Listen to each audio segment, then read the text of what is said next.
Per tutelare i lavoratori la legge prevede l'obbligo, da parte dei datori di lavoro, di iscrivere i propri dipendenti all'INAIL, l'ente che gestisce l'assicurazione obbligatoria contro gli infortuni sul lavoro e le malattie professionali. In caso di infortunio o malattia professionale, l'INAIL indennizza il lavoratore. Tuttavia, se il danno supera l'inabilità temporanea, è possibile ottenere un risarcimento aggiuntivo chiamato danno differenziale. Il corso Infortuni sul lavoro e malattie professionali, il risarcimento del danno differenziale, organizzato da Vega Formazione, approfondisce proprio queste dinamiche e le azioni di rivalsa dell'INAIL.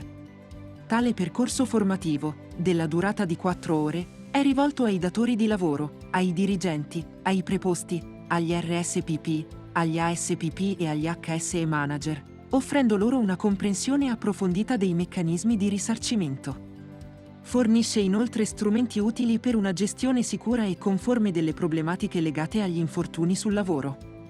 Le ore di formazione sono riconosciute ai fini della certificazione delle competenze come HSE Manager, ai sensi della norma UNI 11720.